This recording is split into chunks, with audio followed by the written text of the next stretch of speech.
announcing the Stargate, that's right, Stargate project is a new company which intends to invest $500 billion in the next 4 years of building new AI infrastructure for OpenAI in the United States. We will begin deploying $100 million immediately. The infrastructure will secure American leadership in AI, create thousands of American jobs, and generate massive economic benefit for the entire world. Contextualize this around yesterday, the fact that Trump revoked Biden's executive order addressing AI risks. Absolutely, unequivocally, 100% fucking based. That's right, because if we don't do it, somebody else will. You've got to you either win or you lose. You can't afford to not play the game.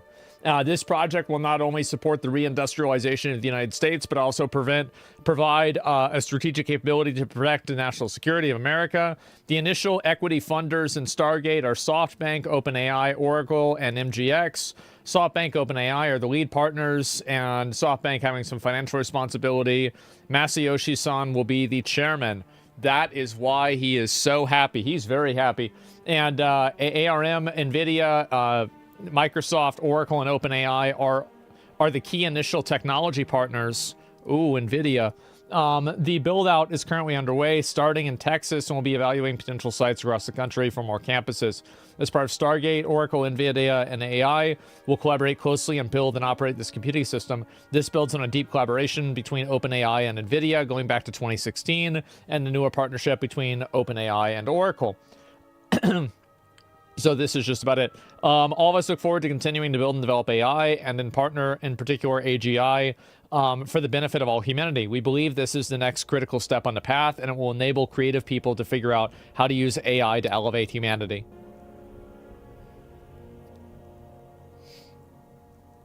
We are building Stargate. This is what they've announced. This is the first day. Yeah, this is the first day. Like, it's not like they're not going to do something on the second day. Stack of executive orders yesterday making good on a major campaign promise, tackling illegal immigration. Let's bring in the new border czar to the president, Tom Homan, also the former acting ICE director. So, Tom, we were expecting, based on your initial schedule, that today roundups of criminal illegal aliens and the process of deporting them would begin. That seems to have been put on hold for a little while. When can we expect that to happen? Where will it begin? No, it started. It has started. ICE teams are out there as of today. We gave them the direction to prioritize public safety threats that we're looking for. So we've been working up the target list. So there was some discussion about Chicago because the Pacific operational plan was released. So we had to look at and reevaluate, does this raise officer safety concerns? And it does. But we've addressed that, and teams are out there effective today. So critics are saying, okay, you're going to round up people's abuela, their grandmother, and ship them back to where they emigrated from. Who are the people that you're targeting, at least in this initial phase? Right out of the gates, public safety threats. Those who are in the country illegally that's been convicted or arrested for a serious crime. Yeah, obviously. But let me be clear. It's not only public safety threats that will be arrested, because in sanctuary cities, we're not allowed to get that public safety threat in the jail, which means we got to go to the neighborhood and find him. And when we find him, he may be with others. And unlike the last administration, we're not going to tell ICE officers not to arrest an illegal alien. So if they find others, they'll be arrested. So sanctuary cities are going to get exactly what they don't want. More agents in the neighborhood and more collateral arrests. President Trump signed a number of executive orders, as we pointed out, on illegal immigration. He's doing the thing. I mean, I'm going to be honest. Like, people voted for Trump. This is exactly what they voted for, 100%. This is exactly what they're looking for. Here's what he signed. He declared a national border emergency, ended birthright citizenship, ended catch and release, reinstated remain in Mexico, designated cartels as foreign terrorist organizations, deployed active troops to the southern border, and end the use of the CBP One app, which many people were using to schedule. I saw those people crying and shit too, because I saw like on social media they were posting a bunch of pictures of like these people crying, and they're like, "Wow, well let's just let them all in. Look how sad they are. Can't you just let them all in? Come on, man." Interviews to claim asylum here in the United States. I want to take a couple of those, but let's first of all go with this idea of ending birthright citizenship. It's enshrined in the 14th Amendment. How, with an executive order, can the president change that?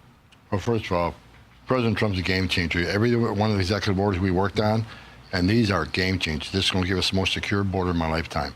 So great for him to do that. Birthright citizenship is a major driver of illegal immigration. I know I've done this for over 3 decades. One of the first things an illegal alien does when they get here is get birth to U.S. citizen child, because I think that makes him immune from our laws, right?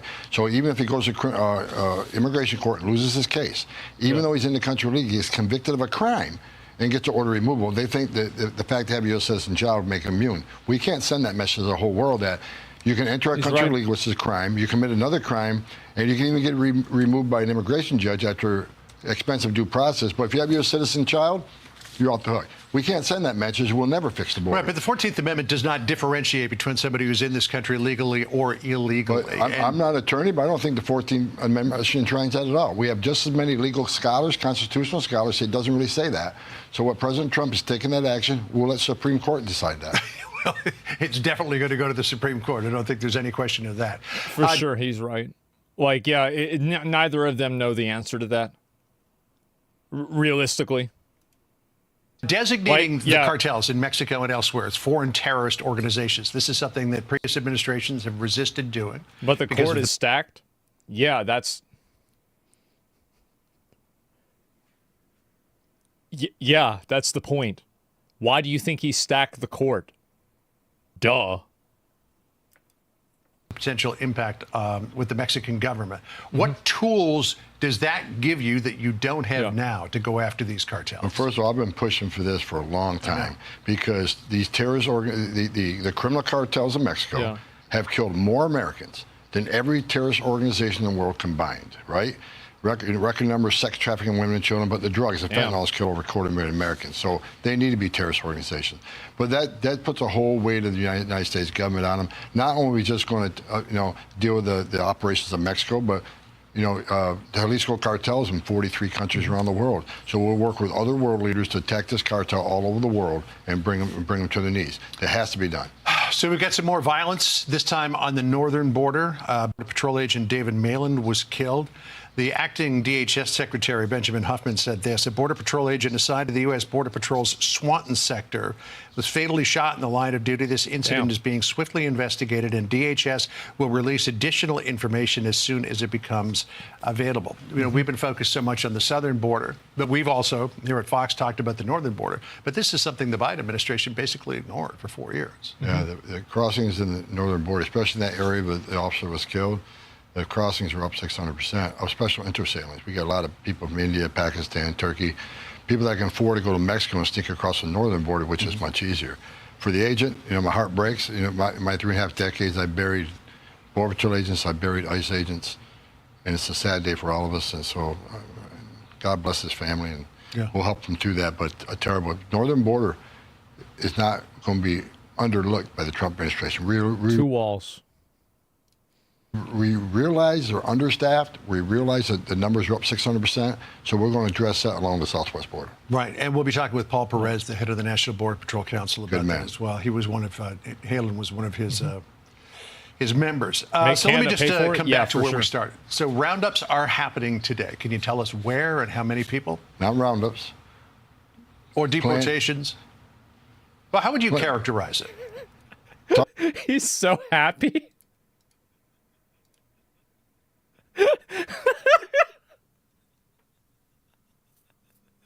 Oh my God. Well, how would you characterize it? Waiting 35 years for this? Targeted enforcement operation. When we target the public safety threats, we know exactly who we're looking for. Pretty good idea where they're at. We even know sometimes who lives in household with them. Okay, so give us the scope of what's happening today, and if you can tell us where it's happening.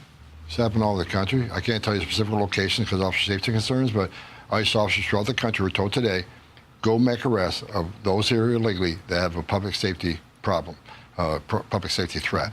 So they've developed target sheets, an operational plan that they go out in the field, the whole team goes, 5 or 6 guys go on a team for officer safety reach, cover the back door, cover the front door.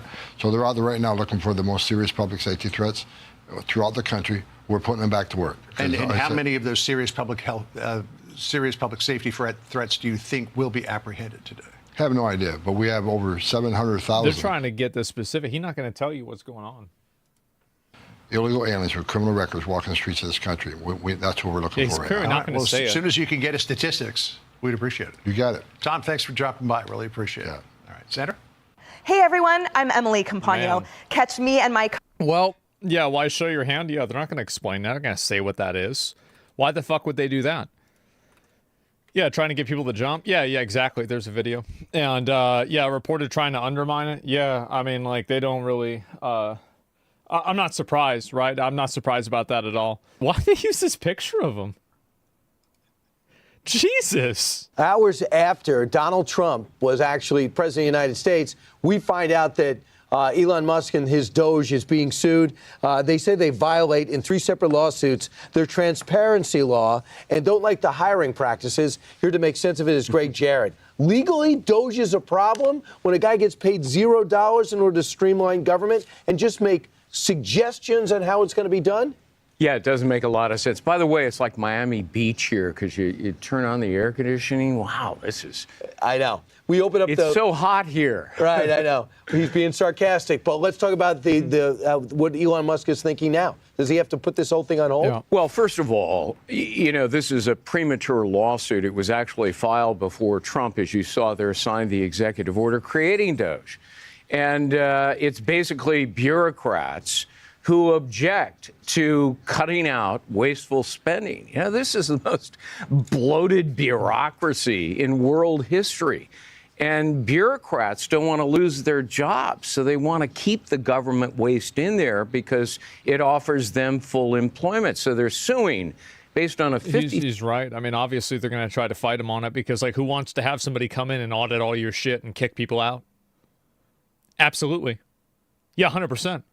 3-year-old law that says, well, yeah, if it's an advisory committee to the government, it has to be fully transparent and it must be balanced.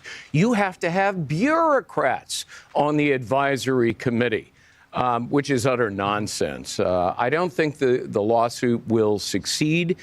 It depends on how Doge is constructed, and we don't know yet. Yeah, I mean, he's beginning to set up areas of responsibility to study in the government, and then he's going to come up with some suggestions. Yeah. But if you see the way... Elon said he expects months ago he expects a massive antibody response to Doge. Yeah. Elon I'm Musk, not surprised. Operates. He doesn't just have great ideas. He actually has great systems. He understands manufacturing. He understands workforce load. He just studies this as much as he does the science. Like, I mean, you think about his PoE2 system where, like, he has somebody else play the account and then he plays the account. I mean, that's a good fucking system. I mean, he's top 10, one of top 10 players. That's a fact. That's a good fucking system. Proper delegation. Yeah, exactly.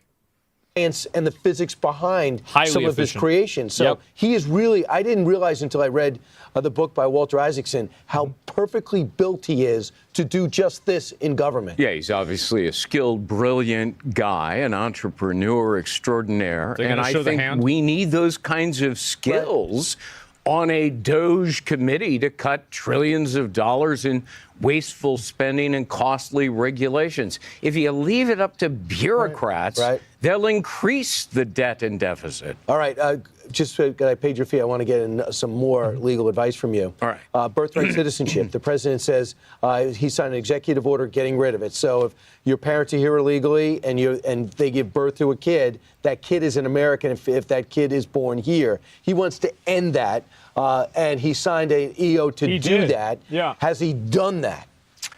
Well, the EO orders it done, and almost immediately he was sued. And so this will be tested in the court. Look, it's an uphill battle. 14th Amendment gives citizenships to people who are born here and subject to the jurisdiction of the United States. That's the phrase that Trump is going to test, arguing this is not what the framers intended. People here illegally and fraudulently are not necessarily subject to the jurisdiction and the laws of the United States because they shouldn't be here in the first place. So they shouldn't receive the benefit and government welfare, taxpayer-funded health care, passports, Social Security numbers. They should be removed. Yeah. I do think it's an uphill battle because the Supreme Court in the past has been pretty clear that if you're born in the United States, regardless of your circumstance, you're a citizen. Our founding fathers are looking to fill out the country. We wanted people for any way, shape, or form, and we have a different mindset now. But the obviously. 14th Amendment was to give citizenship to formerly enslaved people. That was the original intent, ratified immediately after the Civil War. So there's going to be a great debate and discussion here about the original intent of the framers. All right, let's do it. Let's have that debate because it's something we should keep politics out of. And I do feel like it's obviously a game exploit. I mean, I don't see how you can, like, how you can think it's not. It obviously is. decide what's best for the country. Needs a patch. Let's hit the beach and the surf behind right, us. that's what he wants to do. We'll get that soon. I'm Steve Ducey. I'm Brian Kilmeade. And that means like. I mean, a kid on vacation, they're a citizen of that country. Yeah, exactly. So we'll see what happens, but if he gets rid of this, I'd be surprised.